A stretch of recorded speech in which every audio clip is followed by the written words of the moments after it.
Bien, amigos, sean todos ustedes bienvenidos a este su programa Careo. Yo soy Omar Santana y acompaño a don Osvaldo Santana. No, yo te acompaño a ti. Saludos, amigos, aquí de nuevo en Careo con Omar Santana. Último programa antes de las elecciones. Así es, 18 de mayo, ya está todo montado. En los recintos electorales se deben estar entregando en el día de hoy los materiales para los trabajos que ya de las elecciones mañana. Se está estrenando nueva figura dentro de los recintos electorales, que son los coordinadores de recintos. Y bueno, este programa, como debe ser, va a estar dedicado al tema electoral, principalmente. Bueno, mañana tenemos un sábado soleado, qué fortuna, qué bien. Y así yo espero que sea. Mañana domingo, ¿verdad? Sí. Este programa se graba los viernes. Un día soleado, sábado, domingo, vamos a esperar que siga así para que las elecciones no tengan ni siquiera el inconveniente de las lluvias.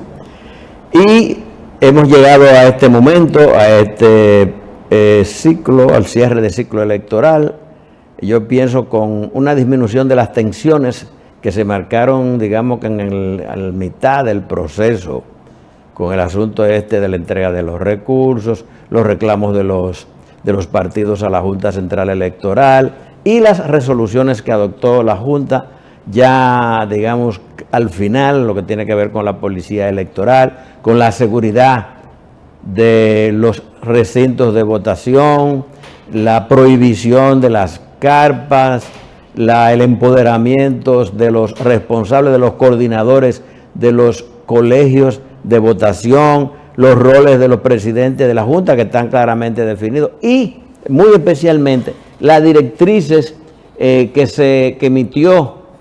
le envió la Junta, el Pleno de la Junta a la Policía Militar Electoral acerca de sus deberes para que haya garantía para la ciudadanía en el ejercicio del sufragio, que la gente vaya sin asedio de los políticos ni de los militantes y que los ciudadanos puedan ejercer su derecho al sufragio libremente, sin cortapisas y en un ambiente de seguridad.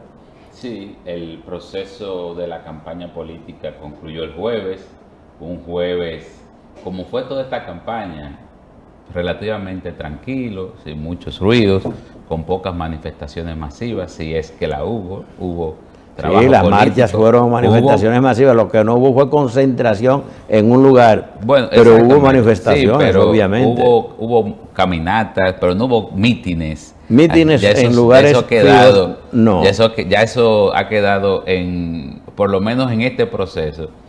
Quedó relegado. Fue relegado exactamente, pero uno sintió inmediatamente cómo bajaron las tensiones en los últimos 3-4 días previo al final de esta semana, que ya concluirá con la celebración de las votaciones, que se espera que sea con la misma tranquilidad que como nos acercamos al proceso. Un proceso electoral que convoca más de 8 millones de personas a votar. Ya somos un país con 8 millones de votantes. Y eso es increíble, sobre un incremento sobre el padrón anterior sobre el padrón de febrero de aproximadamente 40,000 votantes, personas que se sumaron, y el padrón anterior con un crecimiento de 30 y pico %. Ahora no tengo el dato preciso, pero tenemos ese porcentaje está concentrado en las grandes ciudades y un porcentaje interesante en el exterior, aunque ese porcentaje nunca se ha expresado de manera decisiva en las urnas. Aún así, creo que hay que destacarlo. Hay que decir que en el Distrito Nacional, Santo Domingo y Santiago, está el 45% de los votantes del país, siendo casi 2 millones de votantes, 1.830.000 votantes, el 22% en la provincia de Santo Domingo. En el Distrito Nacional, 918.405 votantes y en Santiago, 916.000 votantes. Luego, a nivel de importancia está, como lo decíamos, cuando se ve el voto en el exterior. Eso incluye las circunscripciones de Estados Unidos, Canadá, Europa. Tenemos una cantidad de 863.785 sufragantes, o sea que es bastante amplio. Y en Santiago, en San Cristóbal, 474.000 votantes, La Vega 361.000, Puerto Plata 278 y Duarte 275, completando las provincias, demarcaciones más grandes en estas elecciones, don Osvaldo. Bueno, yo creo que ya es tiempo de una pausa. No quisiera yo meterme en algunas interpretaciones que quisiera hacer para cortarlo así con la premura. Y entonces lo haremos en la próxima. Bien.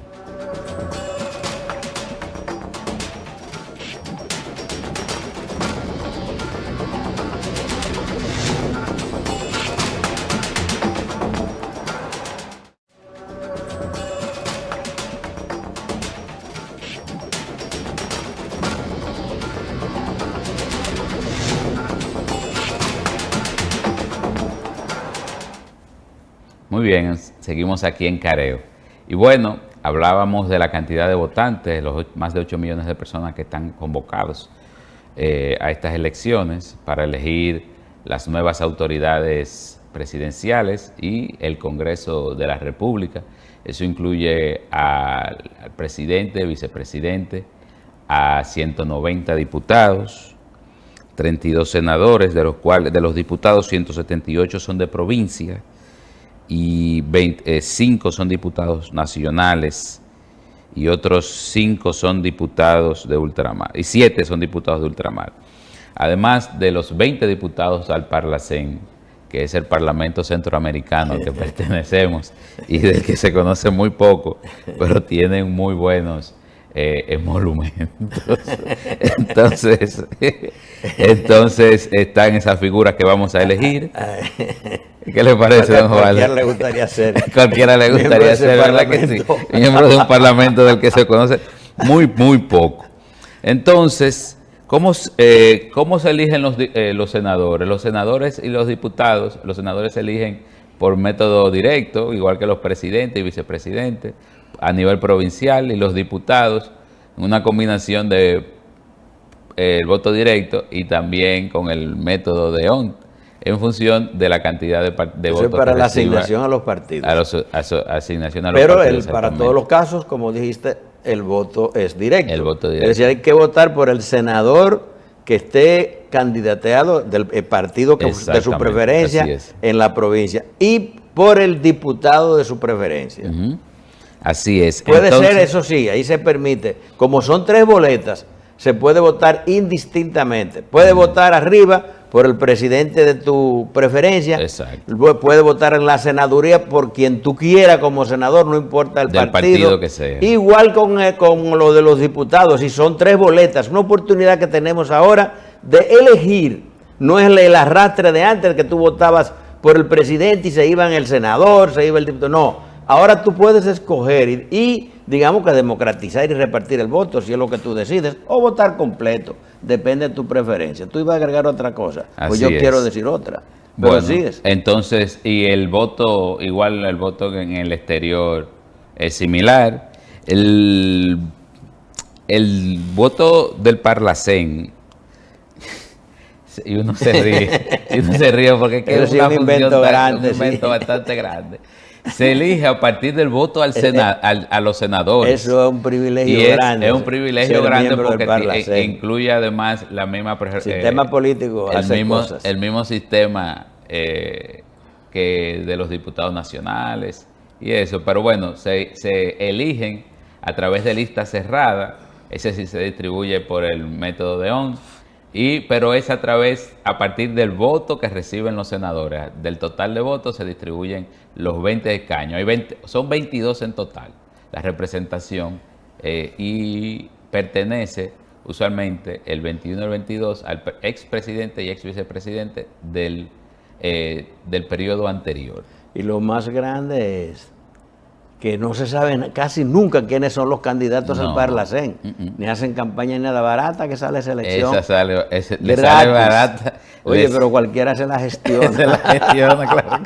Ahora, déjame decir algo un poco más formal.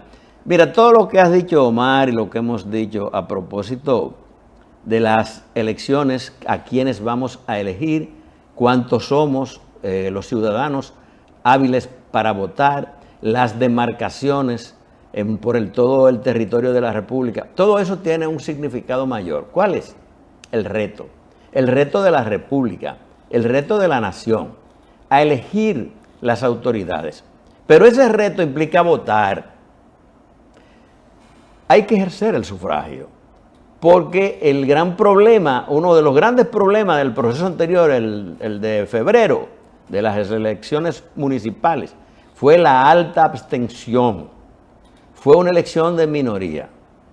Votó apenas, creo que el 53, 55%. A nivel debate, general, el 53%. A nivel general se habla hasta de un 60%. Pero eso iba a decir, pero a nivel de grandes cascos urbanos, en algunos lugares estuvo cerca del 70%. Es decir, afuera del debate, fuimos a unas elecciones caracterizadas. La nota más resaltante fue la abstención electoral. En un país donde la tradición y la historia, más que la tradición, están ahí, se pueden medir. La media de participación de la ciudadanía en las votaciones es del 70%. Esta vez, en febrero, se habla de caos y cosas que no quizás ya lo se ha analizado demasiado, no hay que volver a eso, pero fue mayor el número de ciudadanos que no votó que quienes votaron. Entonces yo creo que esta vez hay que negar ese pasado, que la nación debe movilizarse, que los ciudadanos tienen que cumplir con su deber para que al menos retornemos a una participación de un 70% y que las autoridades, tanto las nacionales, vale decir, presidente y vicepresidente de la República, los legisladores, dígase senadores, diputados, sean el producto de la voluntad mayoritaria del pueblo dominicano, no de unos cuantos y otros empujados como ganado u otros comprados. Vamos a saber si esta vez eso se queda atrás y ahora tenemos una participación masiva donde no se tenga que hablar de eso y que si aún se habla u ocurran casos, sean de excepción y que la elección no se decida por ese tipo de barbaridades.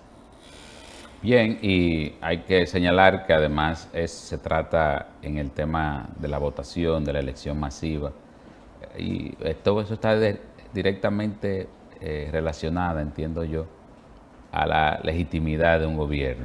En la medida en la que la población vota, eso legitima más y ayuda y colabora en la gobernabilidad, en la estabilidad del Estado. Eso tiene un vínculo que es evidentemente directamente proporcional. Así que la gente entiendo que debe de ir a votar, o convocamos a que vaya a votar, a que vaya en paz, a que vaya a votar y se vaya para su casa, continúe viendo el proceso por televisión, como hace mucha gente, por los medios de comunicación, o se ponga a ver una serie de todas esas plataformas que existen ahora. Que haga lo que quiera con su tiempo. Que hagan lo que quieran con su tiempo, pero que primero vote exactamente, y vote temprano, y luego que haga lo que le dé la gana. Nosotros volvemos en un momento, pero antes les recordamos que este programa llega a ustedes gracias a la Asociación Popular de Ahorros y Préstamos. Esa es la del Cero y el Cerito de Oro. Una asociación que siempre está presta para servirle a usted. Asociación Popular de Ahorros y Préstamos.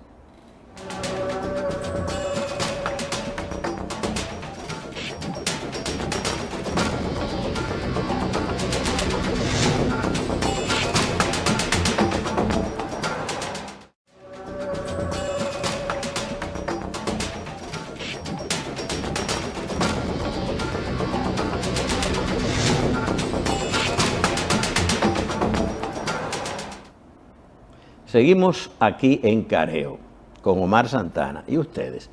Bien, Omar planteaba en el segmento anterior la importancia de votar en función de la legitimidad de los elegidos. Eso es cardinal. La experiencia de febrero del alto nivel de abstención en algún momento planteó esa cuestión. Si eso se repite ahora para elegir a las autoridades nacionales, eso implica un cuestionamiento al sistema político, al sistema de gobernanza, al sistema de gobierno, a la democracia. Digamos que si en las votaciones de este domingo, de mañana domingo, concurre una minoría de electores. Hay que hacer serios cuestionamientos acerca de los por qué. ¿Qué está pasando en la sociedad? Entonces, la mejor manera de respaldar la democracia es concurrir a las urnas, porque entonces lo contrario implicaría reflexiones mayores. Y los actores políticos quedarían cuestionados, todos, ganadores y perdedores. Y el modelo mismo de gobierno que se está aplicando en la República, el fundamento mismo de la República. Porque significa que la población, por cualquier causa, está desalentada, no quiere el sistema, cree que eso no le resuelve sus problemas, que no confía en los partidos ni en los candidatos, un descreimiento total. Entonces la nación tiene que responder a eso. Hay un gran reto, yo creo que es en este momento votar es ese reto, porque más allá implica una seria cuestionamiento, si no es como en los términos que se espera, al sistema político. Y eso ustedes saben, que son inteligentes, lo que significa, porque tenemos una democracia fundamentada en una constitución que establece una forma de gobierno que se escoge por vía de elección. Si la gente, si el pueblo no concurre al llamado, hay problema. Mire, don Osvaldo, uno baja a la calle, uno va a un colmado, una farmacia, y se habla del voto. Y es normal, o por lo menos frecuente, escuchar a la gente decir, que si a mí no me dan lo mío, que si a mí no me salen a buscar, yo no voy a votar. Y uno no quiere hacer planteamientos necesariamente negativos sobre el proceso que se va a definir mañana, pero es necesario cuestionarse si estamos viviendo o sufriendo esos procesos, o mejor dicho, las consecuencias de esos procesos, donde a la gente se le acostumbró a resolverle un problema, a darle 500 pesos para que vayan a votar, a buscar el día de las elecciones para que vayan a votar, solamente el día de las elecciones. Porque lo que ha ocurrido entonces sería un distanciamiento total de la clase política a la población, sobre todo porque en muchos lugares ocurre que son algunos sectores puntuales los que están dejando de votar. Pero bien, si los partidos políticos, como dijeron algunos políticos en algún tiempo, sacaron el oído del corazón del pueblo, entonces están pagando esas consecuencias y sería muy difícil, o es muy difícil, retornar a esa cultura política que se tenía hace un tiempo. Igual uno está hablando de las acciones políticas, de las campañas que ocurrieron, que fue bastante tímida, bastante tranquila hasta un punto de vista, también con otros matices, que uno piensa que se ha movido necesariamente a las redes sociales, que ahí se hacen las grandes inversiones. Habría que ver ya luego en un estudio real, a ver si es verdad también el efecto que tienen esas grandes inversiones y esos grandes esfuerzos en las redes sociales. Pero lo que a uno mayormente le preocupa es que ya la población, una gran parte de la población solamente se mueve si le aseguran un resultado inmediato a la hora de ir a votar. Si ese es el resultado, pues pasará una generación, tendremos que comenzar a educar a una parte al pueblo para que retorne a las urnas el día de las elecciones, y eso sería muy triste. Eso que tú estás planteando tiene otras implicaciones mayores, ¿verdad? Tú dices, hay apatía, la gente reclama que le den determinadas facilidades, que me lleven, que me den, pero hay algo más profundo, tiene que ver con los líderes políticos, con los gobernantes. No es el problema individual, también es el problema colectivo. Si tiene la gente los problemas resueltos, reclama la gente, digamos que más acceso, más capacidad para consumir, para vivir mejor, para tener acceso a los servicios. Sí, hablamos de un problema de justicia social. La gente puede sentir también, porque esa es la otra cosa, que las ofertas no representan lo que sería de verdad una oportunidad para cambiar su modo de vida. Si yo voy a seguir viviendo en un hoyo, si yo no voy a tener los servicios, si no va a haber una salud, un servicio de salud adecuado, si el ingreso va a estar en unos cuantos, si no va a haber un sentido retributivo de lo que son los recursos públicos, si no va a haber servicio, la gente tiene derecho a decir, ajá, ¿para qué voy a votar? Para legitimar lo mismo, para que sigan ocurriendo las cosas. Entonces, puede haber también un cuestionamiento profundo a esa abstención, pero yo temo que realmente no se trate de eso. Quizás apatía. Tiene que ver quizás con frustraciones, con que todos han pasado por el poder, los problemas no terminan de resolverse, pero vamos a ver, y yo lo voy a plantear de este modo, si esta vez al menos la población le da un voto de confianza al liderazgo político, a todos, y va a concurrir pensando en que probablemente las cosas comiencen a cambiar, que van a ser mejores y que la forma de ejercer el poder seguirá siendo con un mayor sentido de equidad y de servicio a los que tienen menos.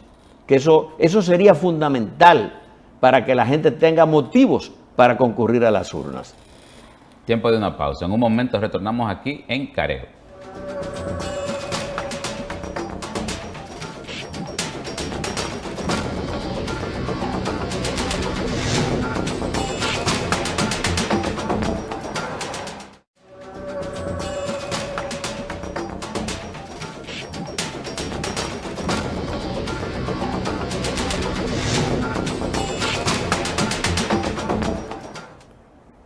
Muy bien, amigos, retornamos con ustedes aquí en Careo. Esta campaña electoral la estamos analizando ya de cara a las elecciones.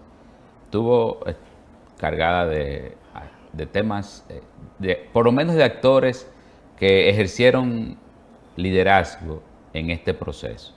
Por ejemplo, el liderazgo del empresariado dominicano se notó. El caso de la Asociación Nacional de Jóvenes Empresarios, ANGE, organizaron los primeros debates presidenciales en los que participa el presidente de la República como candidato.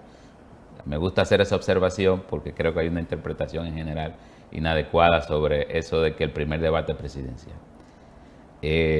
No solamente Ángel, hubo varios, estuvo el debate de la verdad, el verdadero debate, que fue el que incluyó también a los partidos, a los candidatos de partidos minoritarios, y el Nuevo Diario organizó sus propios debates a nivel, y RCC Media organizaron sus propios debates a nivel de municipales y congresuales. O sea que los debates estuvieron presentes como nunca en esta campaña electoral, y creo que fueron de los temas positivos en este proceso.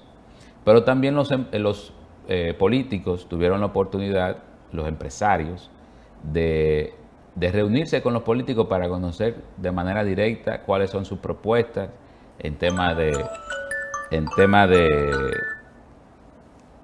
de industria, de economía, de programas a futuro, desarrollo, investigación, educación, salud, y eso es importante. Hicieron debate la Cámara Americana de Comercio, reuniones a los industriales, la Asociación de Industriales de la República Dominicana, el CONEP también, y eso recogieron los medios de comunicación, y en parte, por supuesto.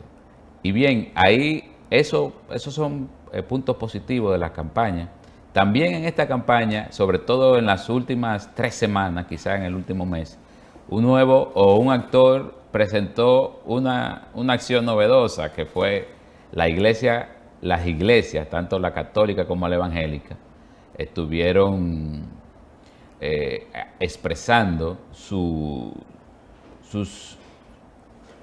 por lo menos sus favoritos para el Congreso de la República a nivel de senadores y de diputados, a los que denominó que los candidatos pro vida. Luego quisieron suavizar sus planteamientos iniciales, pero evidentemente que ellos identificaron directamente a quiénes son los candidatos que la población, por los que ellos quieren que la población vote. Y yo creo que el resultado de ese esfuerzo se verá el día después de las elecciones, cuando se vea en cierta medida quiénes ganaron y quiénes perdieron.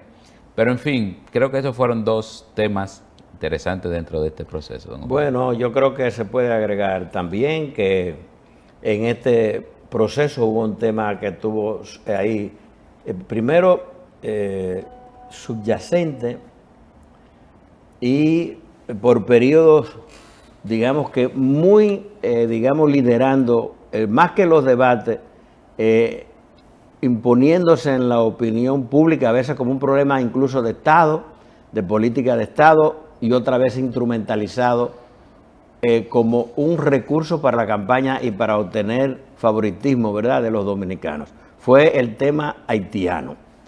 Sí, lo que está ocurriendo en Haití, la inestabilidad política en Haití, la situación de ingobernabilidad, que por cierto han habido algunos avances en Haití con la constitución del Consejo Provisional Presidencial, resolvieron sus diferencias, en fin, pero ese no es el propósito. Lo esencial es lo que quiero decir, que en la campaña el tema de Haití jugó un papel fundamental.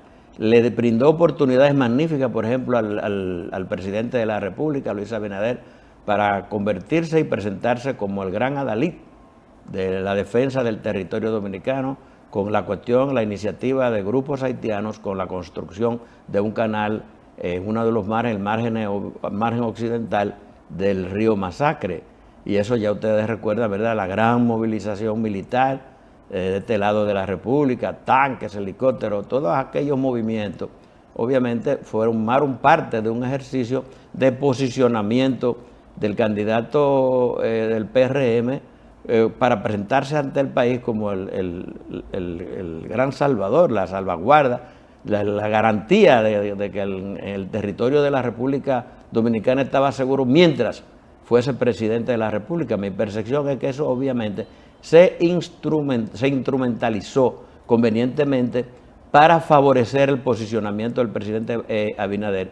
Y ese empoderamiento del gobierno movilizó, digamos, a los sectores más recalcitrantes, más intolerantes hacia los haitianos y a la inmigración por extensión.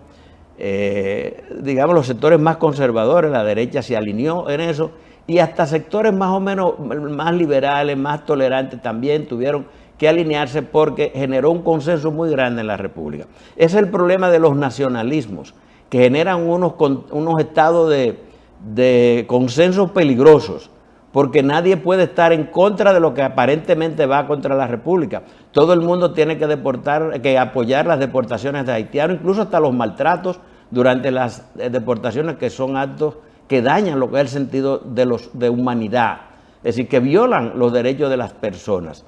Y entonces ahí se desarrolla una actitud hostil hacia los extranjeros, claro, en este caso los extranjeros haitianos. Entonces yo creo que ese tema estuvo muy de moda, se utilizó bastante en la campaña, fue conveniente para sacarle beneficio, la población se dejó claramente manipular y se exacerbó un gran sentimiento nacional de miedo hacia Haití, de verlo como una amenaza, pero eso tuvo sus implicaciones. Conveniencia política para los gobernantes, para el candidato del PRM, pero daño para la relación entre los dos países, incluso en términos económicos. Ve ahí que en el primer trimestre, segundo que incluso, las exportaciones dominicanas se cayeron, descendieron. Un 30%.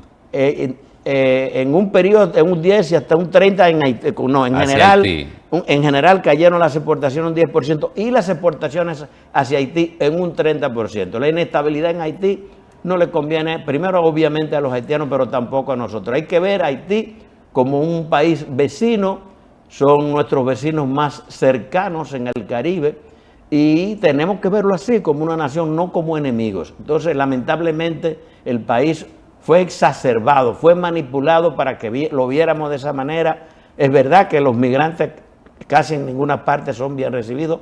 Cuando son demasiados, la gente se siente incómoda, no gusta, pero debemos verlo como seres humanos que huyen de su territorio porque no tienen alternativa y nadie se va a morir de hambre. Entonces, creo que la nación, ya pasadas las elecciones, debe volver a la sensatez y no ver en el haitiano un enemigo, sino una gente que viene por necesidad y generalmente viene a trabajar, a aportar a la República, porque hoy día son ellos quienes hacen los trabajos más difíciles que los dominicanos ya no quieren hacer. Bien, es tiempo de una pausa. En un momento retornamos aquí en Careo.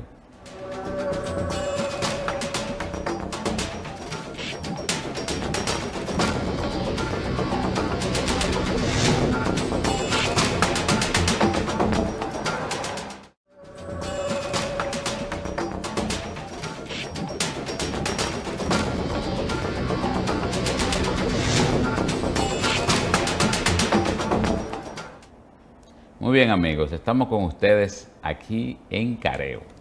Y bueno, hemos hablado sobre esta campaña, sobre este proceso. Y hay que señalar, hay que recordar a la población los candidatos presidenciales que estarán, por lo que estarán disponibles para votar a partir de mañana, que están corriendo.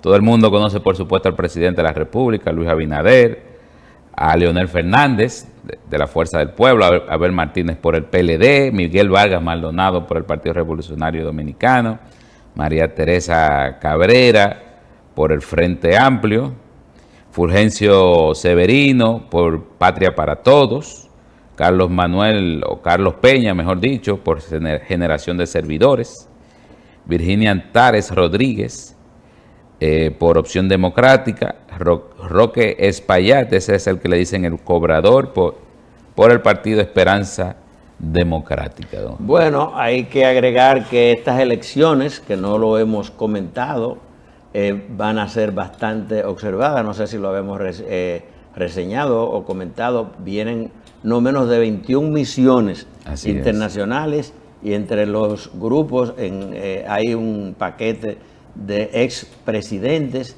de naciones. Eso están, como parece, aparentemente con el patrocinio de los empresarios, que han estado, por cierto, muy dinámicos. 5 de ellos van a traer en la política, ex jefe de gobierno. De modo que van a ser elecciones muy vistas. También está la observación local, ¿verdad? Grupos de la sociedad civil que van a estar observando, con ¿verdad? 1.400 a 1.600 observadores. Ángel llevará 25 personas. Además, bueno, usted lo dijo, más de 400 observadores internacionales, a los que se suman el grupo de la OEA. 21 misiones con 400 y tantos observadores. Exactamente. Pero hay que añadir también, a propósito, que estas elecciones han tenido detalles interesantes. Por ejemplo, el Distrito Nacional, ¿verdad? Donde ha habido más, se puede decir, competitividad, porque extrañamente una candidatura a la senaduría, así, la propuesta hacia el Senado de la República concentró tanta atención como las propuestas a la presidencia de la Nación.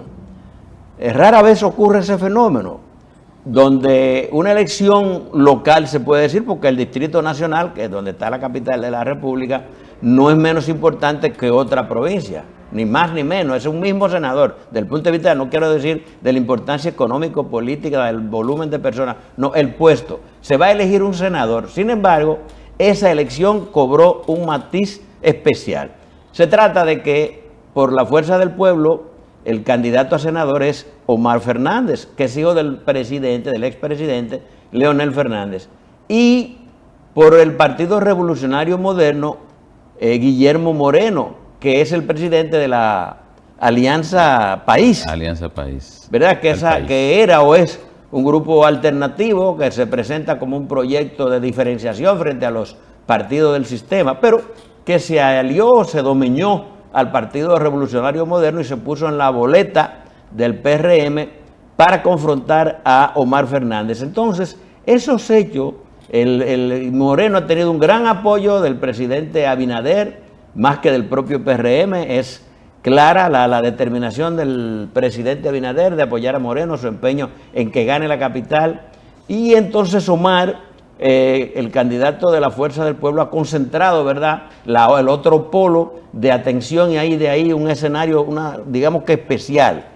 entre ellos. Vamos a ver qué sale, porque también ha estado en el sustrato la misma posición, la de las iglesias, que Omar lo comentó al principio, que se pronunciaron en una u otra dirección. Señalar, quizás en el caso de Moreno, que va a una candidatura, dejó de ser aspirante, como venía siendo, de su partido, aspirante a la presidencia de la República, digamos que dejó de ser cabeza de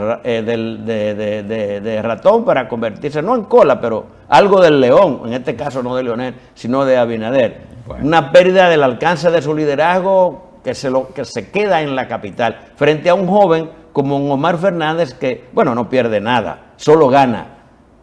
No importa los votos que saque, porque es un joven que viene de ser diputado, una visión nueva, fresca, aunque sus ideas sean de uno u otro modo, pero no tiene nada a riesgo. Puede perder, pero si gana, yo creo que se lleva de encuentro a Moreno. Prácticamente un hombre que pierde en la senaduría del distrito no se podrá ofertar luego como tan fácilmente como candidato a la presidencia de la República. Será un punto muy negativo, pero el hecho es que hubo una gran concentración en la campaña, el ojo muy puesto en la candidatura a senador o en la elección del senador por el Distrito Nacional, a veces hasta compitiendo con la presidencial en lo que tiene que ver con la atención del público en este proceso electoral. Bien, así es, don Osvaldo. No solamente nos queda despedirnos y llamarlos a todos ustedes a votar este 19 de mayo. Así que hasta la próxima, don Osvaldo. Y que le vaya bien.